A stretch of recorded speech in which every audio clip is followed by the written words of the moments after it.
आज हम ग्राउंड नट के बारे में पूरा फुल डिटेल्स इसके बारे में पढ़ेंगे। एकदम एग्जाम ओरिएंटेड पूरा जो है रहेगा, वन लाइनर क्वेश्चन के लिए।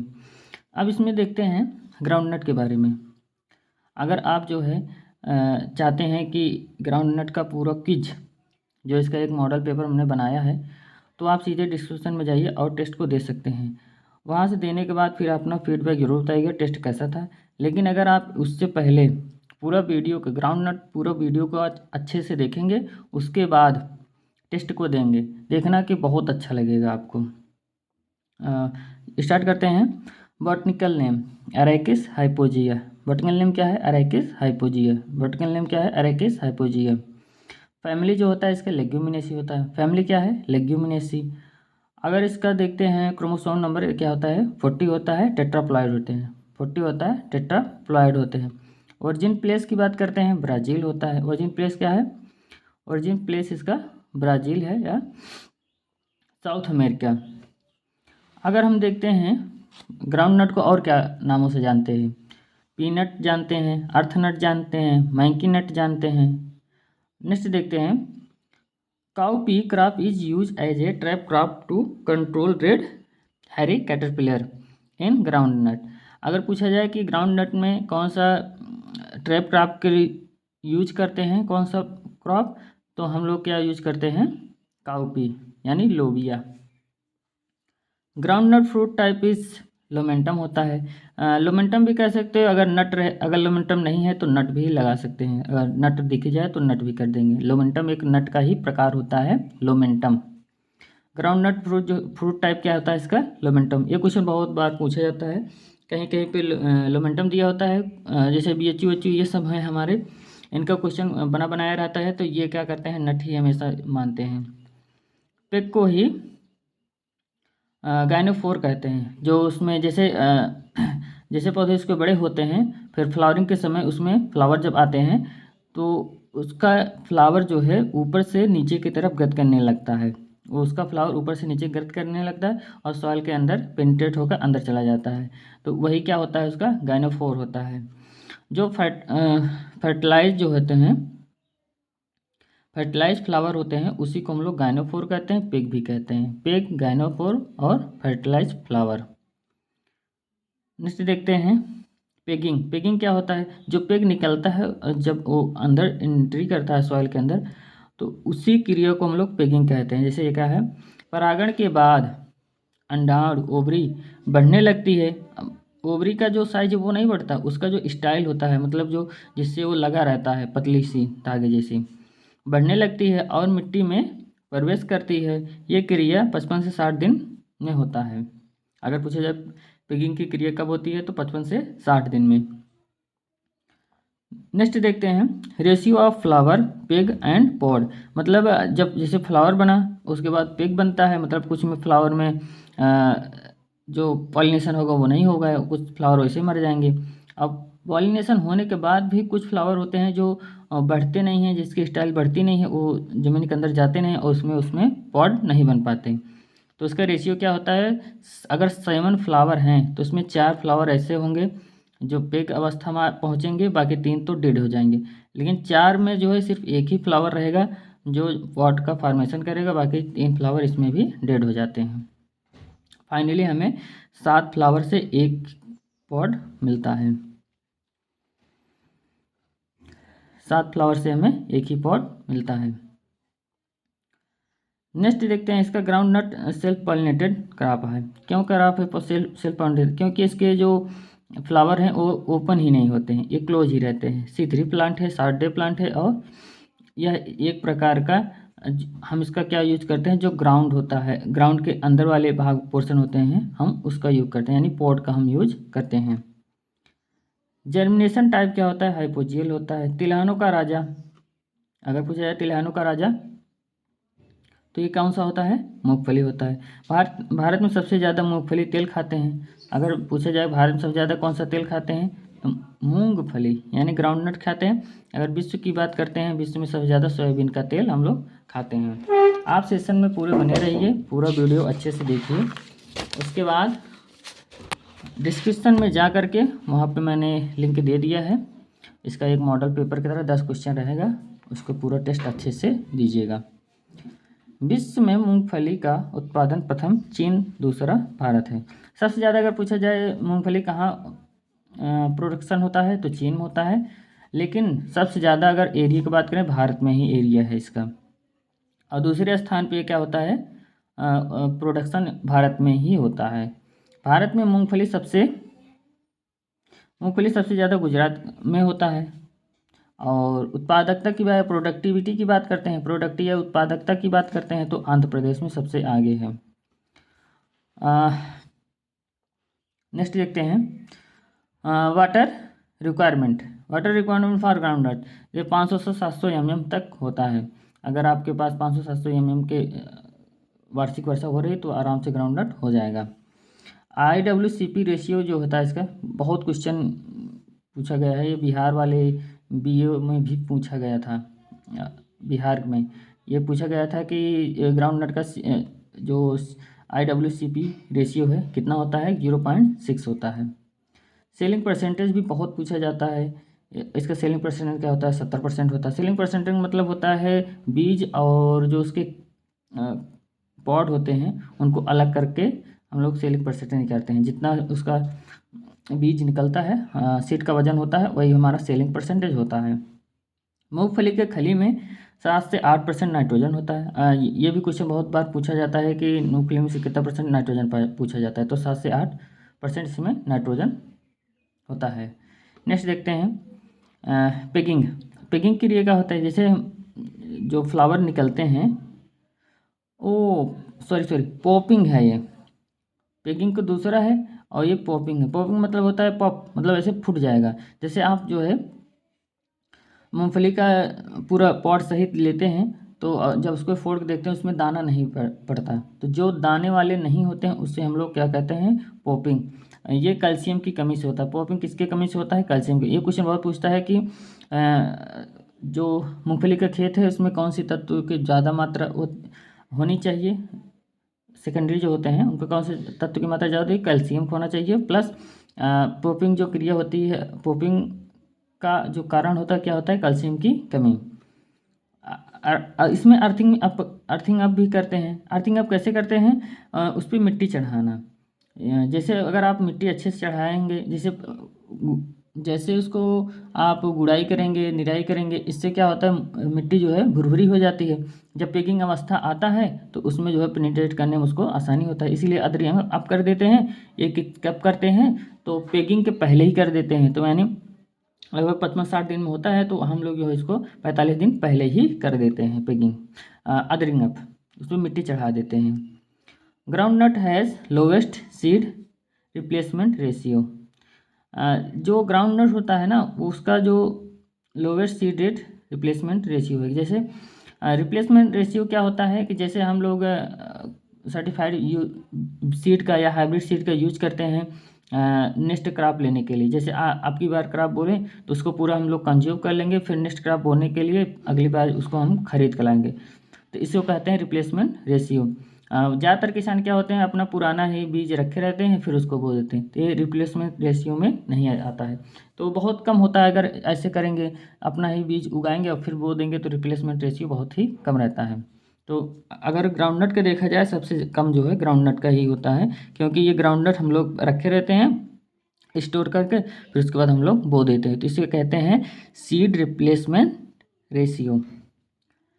अब हर्बिसाइड यूज फॉर ग्राउंडनट, जो हर्बिसाइड यूज करेंगे टोकी 25, जिसको हम लासो के नाम से भी जानते हैं, टोकी 25 के, और जिसको हम लासो के नाम से जानते हैं। ये भी क्वेश्चन बहुत ज़्यादा रिपीट होते हैं। जो हर्बिसाइड हम लोग बता चुके हैं ना, टोकी 25, तो जिसको हम लासो के नाम, जो इसका व्यापारिक नाम है लासो के नाम से हम जानते हैं।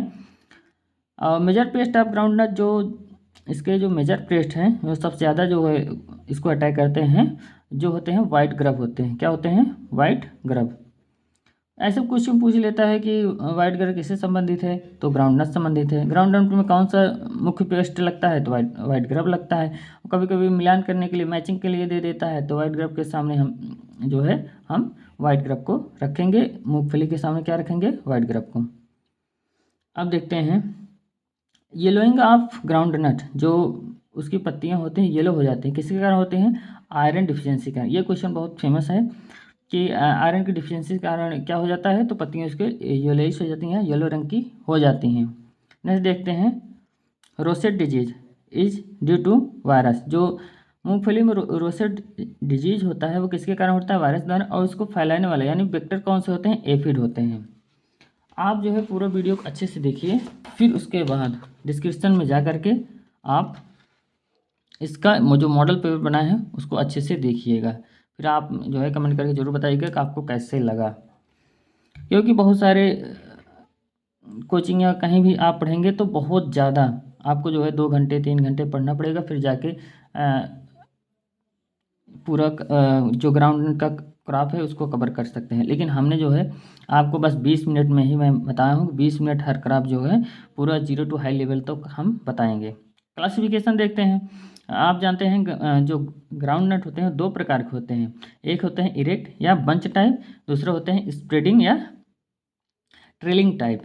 लेकिन अगर आप जो अलग अलग इसको पढ़ेंगे तो कंफ्यूज हो जाएंगे, इसीलिए इसको जो है हम एक साथ रखे हैं ताकि आप जो है इसका डिफरेंस जान सकें क्या है, कौन कौन से डिफरेंस होते हैं जो बंच टाइप हैं और जो स्प्रेडिंग टाइप हैं। बंच टाइप क्या होते हैं? ये सिर्फ ऐसे पौधे इसके खड़े रहेंगे और वो ज़्यादा फैलते नहीं हैं। लेकिन स्प्रेडिंग टाइप क्या होते हैं? इसकी लताएँ जो हैं इधर उधर चारों तरफ जो फैलने वाली होती हैं। तो बंच टाइप का जो वर्टिकल नेम है अलग है, स्प्रेडिंग टाइप का अलग है। तो देखते हैं अरेकिस हाइपोइड ये दोनों का है। इसका जो वर है यानी वैरायटी है ये है फेस्टिगाटा। फेस्टिगाटा किसका है? बंच टाइप का। अरेकिस हाइपोजिया फेस्टिगाटा और अरेकिस हाइपोजिया वैरायटी प्रोक्यूबेंस। प्रोक्यूबेंस अरेकिस हाइपोजिया वर प्रोक्यूबेंस। सीड रेट की बात करते हैं बंच टाइप का 100 से 120 kg का होता है। स्पेसिंग जो है 30 से 10 सेंटीमीटर का है। डेप्थ जो है हम लोग 5 सेंटीमीटर रखेंगे, 5 सेंटीमीटर का डेप्थ हम लोग लगाएंगे। इसमें सुसुप्ता अवस्था नहीं पाई जाती। ये क्वेश्चन बहुत पूछा जाता है कि बंच किस में सुसुप्ता अवस्था पाई जाती है, तो जो बंच टाइप होते हैं उसमें सुसुप्ता अवस्था नहीं पाई जाती है। पॉपुलेशन अगर देखा जाए 2 से 2.2 लाख होना चाहिए जो बंच टाइप, क्योंकि ये फैलने वाले नहीं होते हैं तो इसमें पौधे ज़्यादा आ जाते हैं। जो वैरायटी की बात की जाए ज्योति और GG 2456 तक इसका है। ज्योति GG 2456 तक है। अब हम देखते हैं जो अरेकिस हाइपोजी प्रोक्यूबेंस के हम देखते हैं। सीड रेट जो है 80 से 100 kg होता है, 80 से 100 kg, यानी इसके बीज कम लगे क्योंकि इसकी स्पेसिंग जो है बढ़ जाती है। स्पेसिंग इसका 45 से 10 सेंटीमीटर होता है। अगर डेप्थ की बात करें तो वही सेम रहेगा, 5 सेंटीमीटर के डेप्थ में हम लोग सॉइल के नीचे लगा देंगे या बो देंगे। सुसुप्तावस्था पाई जाती है हर पूछता है, अभी बताया ना उसमें जो स्प्रेडिंग टाइप होते हैं इसमें सुसुप्तावस्था पाई जाती है, 2-3 माह के लिए सुसुप्तावस्था में चले जाते हैं। पॉपुलेशन क्या होता है? अगर देखा जाए कि 1 हेक्टेयर में कितने पौधे ऑप्टिमम होने चाहिए तो 1.5 लाख यानी 1.5 लाख जो है कम से कम होने ही चाहिए। वैरायटी की बात करते हैं इसका चंद्रा है, RS1 है, चंद्रा और RS1। रेनफॉल की अगर बात करते हैं, रेनफॉल कितना होना चाहिए? रेनफॉल आप देख रहे हैं 50 से 125 सेंटीमीटर है। अगर एमएम की बात करें 500 से 1000 के बीच में होना चाहिए। सॉइल का पीएच वही होता है नॉर्मली 6.5 से 7। और इसके लिए लाइट सॉइल सबसे ज़्यादा प्रेफर करते हैं, सुटेबल फॉर ग्राउंड नट, क्योंकि जो लाइट सॉइल रहेंगे तभी इसमें पिगिंग की क्रिया हो पाएगी अच्छे से, तो भारी सॉइल में नहीं हो सकती है। मूंगफली के खेत में जिप्सम, देखा कहते हैं ना जो कैल्शियम की कमी है किससे पूर्ण करेंगे? हम जिप्सम से पूर्ण करेंगे। और 200 से 400 kg प्रति हेक्टेयर लाभदायक होता है। मूंगफली में सुसुप्तावस्था तोड़ने के लिए मैलिक हाइड्रोजाइड का प्रयोग करते हैं। अगर आप जानते ही हैं जो हमारे स्प्रेडिंग टाइप हैं वो सुसुप्तावस्था में ही रहते हैं, यानी डायरमेंसी पीरियड में रहते हैं। अगर डायरमेंसी पीरियड से उनको निकालना है तो हम क्या करेंगे? MH मैलिक हाइड्रोजाइड का प्रयोग करते हैं। नेक्स्ट ग्राफ हम लोग नेक्स्ट देखते हैं NPK। हम जो है इसमें नाइट्रोजन, क्योंकि लेग्यूमिनस क्राप इसे नाइट्रोजन कम देंगे, 20 और 50-30 का रेशियो डाल के हम लोग 1 हेक्टेयर के लिए इसको डाल देते हैं। वैरायटी की बात किया जाए तो बायो फर्टिलाइज जो वैरायटी हैं, bio fertilize variety Girnar 4, Girnar 5, जिसमें ओलिक एसिड, जिसमें ओलिक एसिड अधिक पाए जाते हैं। गिरनार, अगर ये क्वेश्चन ऐसे आता है कि गिरनार 4 गिरनार 5 किसकी वैरायटियाँ हैं, तो ये किसके हैं, ग्राउंडनट के, सीधे सीधे। ज़्यादा इसमें पूछा नहीं जाता कि बायो फर्टिलाइज कौन वैरायटी है, ऐसा नहीं, ऐसे पूछा जाता है गिरनार 4 किसकी फेमस वैरायटी है, तो ये ग्राउंडनट की है। सोइंग टाइम की बात करते हैं, खरीफ और रबी दोनों में आप बोल सकते हैं। खरीफ में जब बोएंगे आप 15 जून से 15 जुलाई तक, रबी में बोएंगे नवंबर दिसंबर में। और ये मुख्यतः जो है खरीफ वाली फसल ही होते हैं। मूंगफली एक खरीफ फसल है। भारत में मूंगफली 2 बार उगाते हैं, बताए ना, रबी में भी उगा लेते हैं। और अगर क्रिटिकल इरिगेशन के स्टेज की बात करते हैं, फ्लावरिंग, पेगिंग और पॉट फॉर्मेशन। तो पेगिंग एक मोस्ट इम्पॉर्टेंट इसका जो है क्रिटिकल स्टेज है। डिजीज़ की बात करते हैं, अर्ली लीफ स्पॉट, ये फंगल के कारण होता है। सर्कोस्पोरा एसिडिकोला, जो अर्ली, इसमें हम लोग जैसे उसको पोटैटो में याद करते हैं अर्ली जो है ब्लाइट और लेट ब्लाइट, ऐसे इसका भी याद करेंगे अर्ली और लेट ब्लाइट का। इसमें अर्ली लीफ स्पॉट और लेट लीफ स्पॉट फंगस के कारण होता है। सर्कोस्पोरा एसिडिकोला होता है और सर्कोस्पोरा पर्सोनाटम। तो ये होते हैं सर्कोस्पोरा एसिडिकोला, सर्कोस्पोरा पर्सोनाटम। ऐसे थोड़ा सा याद करेंगे तो याद हो जाएगा, और ज़्यादा इसमें सोचने की नहीं है, बस इसमें कौन सा रोग लगता है, अर्ली और लेट। लेट लीफ स्पॉट के कारण मूंगफली में सबसे ज़्यादा नुकसान होता है, जिससे टिक्का रोग भी कहते हैं। तो जो अर्ली वाले होते हैं छोटे छोटे धब्बे ऐसे बन जाते हैं, छोटे छोटे धब्बे, लेकिन जो लेट वाले होते हैं इसमें बड़े बड़े धब्बे, और अगर बड़े बड़े धब्बे पड़ जाते हैं तो वो पत्तियां पूरी तरह से डेड हो जाती हैं। तो क्या हम उसको कहते हैं, टिक्का रोग। टिक्का रोग जो होता है लेट लीफ स्पॉट के कारण ही होता है, और टिक्का रोग किस में होता है, मूंगफली में होता है। नेक्स्ट देखते हैं, जो हमारे मेन इंसेक्ट्स होते हैं वाइट ग्रब, अभी इसको बताया ना, वाइट ग्रब जो है इसका जो है मेजर पेस्ट है। और bud necrosis of groundnut is caused by thrips, जो वेक्टर होते हैं वायरस होते हैं। बर्ड नेक्रोसिस इसमें देखा जाए किसके कारण होता है, तो वायरस के कारण ही होता है। नेक्स्ट देखते हैं एफ्लाटॉक्सिन। एफ्लाटॉक्सिन एक प्रकार का फंगल के कारण होता है, इसमें जो है टॉक्सिसिटी आ जाती है। जैसे अगर आप नमी उसमें ज़्यादा है तो एफ्लाटॉक्सिन जो है होने का चांस बढ़ जाता है। जो एफ्लाटॉक्सिन होता है वो किस फंगस के कारण होता है, एस्परजिलस फ्लेवस के कारण होता है। मूंगफली का जो कड़वापन भी आता है एस्परजिलस के एफ्लाटॉक्सिन के कारण होता है। और देखो मूंगफली का कड़वा और मूंगफली का जो तीखापन ये किसके कारण होता है, एफ्लाटॉक्सिन के कारण होता है। और उसमें कौन सा विषैला तत्व पाया जाएगा, एफ्लाटॉक्सिन पाया जाएगा। जो एक होने का जो कॉजल ऑर्गेनिज्म है, ये क्या होते हैं, फंगस होते हैं, एस्परजिलस फ्लेवस नामक कवक लग जाता है, जिससे उसमें कड़वापन हो जाता है। एफ्लाटॉक्सिन की मात्रा 5 से 30 ppm के ऊपर जाने पर जहर बन जाता है, मतलब ये टॉक्सिसिटी तब फैलाना शुरू करेगा अगर 5 से 30 ppm के ऊपर चला गया। तो अगर 5 ppm है तो मनुष्यों के लिए ठीक है, अगर 5 से 30 ppm के बीच है तो जानवर भी खा सकते हैं, मतलब बड़े पशु खा सकते हैं। अगर 30 से ज़्यादा हो गया तो अगर कोई भी खाएगा तो उसका डेड भी हो सकता है। हार्वेस्ट की बात करते हैं तो 90 से 130 दिन में हम लोग डेट आफ्टर सोइंग, मतलब सोइंग के 90 से 130 दिन में हम लोग उसको हार्वेस्ट कर लेते हैं। स्टोरेज क्या करेंगे, 8% से कम, जितने भी तेल वाली फसलें हैं जिसको तेल निकाल सकते हैं उसको हम 8% से कम पे ही नमी होना चाहिए। यील्ड की बात करते हैं तो 20 से 40 कुंटल प्रति हेक्टेयर। अगर मूंगफली का यील्ड की बात करते हैं 1 हेक्टेयर में कितना होता है, 20 से 40 कुंटल। अब आप जो है सीधे मोर का ऑप्शन पे क्लिक करिए, डिस्कशन में जाइए, मोर का ऑप्शन पे क्लिक करिए, वहाँ पे मॉडल टेस्ट पेपर इसका बना दिया है, उस पर क्लिक करके आप टेस्ट पेपर को दे सकते हैं। और उसमें ग्राउंड नट के अलावा पूरे जो है cereal crop plus pulse crop का भी टेस्ट पेपर अवेलेबल है, पूरा आप दीजिए, एक बार नहीं 2 बार दीजिए। और याद करने का बेस्ट तरीका है कि आप अगर पीछे वाला पूरा सीरियल और था पल्स क्रॉप पढ़ चुके हैं तो पूरा जो है फिर से आप जो है रिफ्रेश करके पहला दूसरा टेस्ट देते रहिए, क्योंकि अगर आप नहीं करते रहेंगे तो आप भूल जाएंगे 1 महीने के बाद। इसीलिए मैंने 10 क्वेश्चन इसीलिए किया है ताकि आपको रिमेंबर होता रहे। थैंक यू, धन्यवाद।